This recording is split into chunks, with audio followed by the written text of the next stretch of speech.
Today, I have just returned from my live class and I thought I would make this quick video as a summation based on your posts and comments. Many of you were able to spot that I wanted us to speak about listening versus hearing. And the reason I raised two different things which some of you struggled to make a connection between, which is the English language and tattoos, both were about judging people. These acts of microaggression in which we get involved and about which we are not always alive to. And that's what I wanted to speak about. And most of you were able to spot that, so good job. I want to encourage you to remember that you should not only post, but you should also comment. When I post discussion prompts, I also include a rubric. Make sure you are going through the rubric because it will guide you. It will tell you that you should not only post but also ask a question that attempts to move discussion forward. It will also tell you that you should not only post, nor should you only ask a question, but you should also comment on other people's posts. So some of you are struggling to hit the full mark because you do one but you don't do the other things. So I encourage you to do all of these things that I mentioned there, but otherwise good job on all the discussions. And I wanted to make sure that because if we were in a live class, I would have interjected and kind of steered discussion a little bit. So let me take this opportunity to do that. English will never be and should not be. It should not even cross our minds that we should think that English or American English, and I wanted to be very clear there by saying American English, because America is not the world. I know that there are instances where there is a tendency to, for instance, say World Series champions when the Cardinals play against other US-based teams. What does that mean? Right? What does it mean, for instance, when American artists sing "We Are the World"?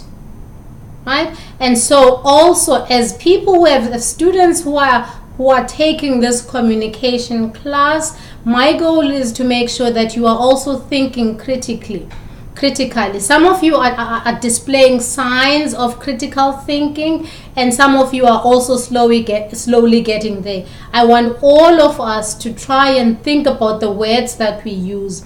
For instance, what do we mean when we say somebody has a heavy accent? What do we mean when we say somebody speaks poor English or broken English? Who says that our English is perfect? What does it mean when I say American English? What does that therefore mean about English? That means that English is spoken and is approached differently from different parts of the world. And so the way you approach English as an American is different from someone from South Africa, for instance, where I come from, approaches English, or someone from Britain. And so when you judge a person and you say their English is poor, or this person's grammar is incorrect, what are you basing that on? How much do you know about this person? What gives you the right? Okay? And the other thing I want us to think about is this idea of accent, like I've also mentioned.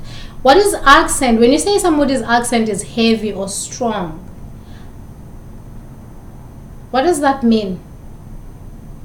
All of us have an accent. I have often encountered people telling me that I have an accent. In my response, when I say to people, oh, you also have an accent, I find that in particular Americans get offended when I say, oh, you have an accent. I want you to go look up this word accent. What does accent mean? Accent means something other than how we want to explain the word in our different contexts. And as you look up the word accent, I want you to look up another word, idiolect. The word idiolect means that each of us as individuals, we have different speech patterns. In other words, no two people pronounce the same word the same way. So why is it that we want to police other people? I like the student who raised the idea of hair. If we police how people speak English, whether people have tattoos, are we also going to be distracted by people's hair? What next is going to distract us? What should we be paying attention to? In other words, are we listening or are we hearing? I'll be speaking to you shortly. Thank you.